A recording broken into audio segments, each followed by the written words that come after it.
আমাদের এখন কাজটা কি? আমাদের কাজটা হলো এই বাংলাদেশে ভবিষ্যতে হারিয়ে যাওয়া যে গণতন্ত্র, এই গণতন্ত্রের ভিতকে শক্তিশালী করে একটা জনগণের সরকার প্রতিষ্ঠা করার জন্য লড়াই করা, আবারও সংগ্রাম করা। যতদিন পর্যন্ত সে অবস্থানকে নিশ্চিত না করতে পারবো, ততদিন পর্যন্ত আমরা দুর্বল জাতি হিসাবে থাকবো।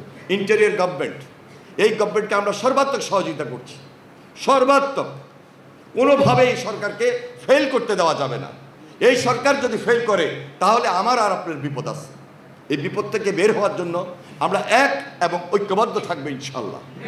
সেখানে আপনাদের সহযোগিতা দরকার। এই বাংলাদেশে একটা জনগণের সরকার প্রতিষ্ঠিত হবে। আপনাদের প্রতিনিধি হিসাবে আমি অতীতেও ছিলাম, ভবিষ্যতে আপনাদের সহযোগিতা, এই দায়িত্বটুকু গ্রহণ করার জন্য আপনাদের সহযোগিতাই তো কামনা করছি। আজকে উঠে পড়ে লেগেছে, এটা আমাদের চ্যালেঞ্জ। বিগত আন্দোলন সংগ্রামে যারা শহীদ হয়েছেন তাদেরকে আমরা স্মরণ করছি, শ্রদ্ধা করে স্মরণ করছি। আমরা তো 15 বছর চেষ্টা করেছিলাম, এই আন্দোলন থেকে বের হতে পারি নাই। কিন্তু ছাত্ররা যখন আমাদের সঙ্গে কোটা বিরোধী, বৈষম্য বিরোধী আন্দোলন একত্রিত হয়েছে, এই মেধাবীরা, তাদেরকে নিয়েই তো আমরা গোল পয়েন্টে যাওয়ার চেষ্টা করছি।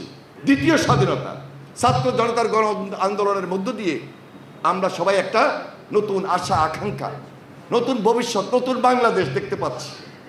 এই নতুন বাংলাদেশের কারিগর হলো এই শিক্ষকরা, এই ছাত্ররা। আমরা আপনাদের থেকে যেটা শিখেছি সেটাই বলছি, অন্য কিছু বলি না। ব্যক্তি বিশেষ সমস্যা তৈরি হয়, সেই দিকে নজর না দিয়ে বৃহত্তর স্বার্থে, সমাজের স্বার্থে, কারণ এই সমাজটা তো শেষ হয়ে গেছে। বিগত 14, 15, 16 বছর এই সমাজটা ভেঙে চলে গেছে, খান খান হয়ে গেছে, নষ্ট করে দেওয়া হয়েছে। এই সমাজকে আবার নতুন করে গড়তে হবে। আর গড়ার কারিগর কিন্তু আপনারা।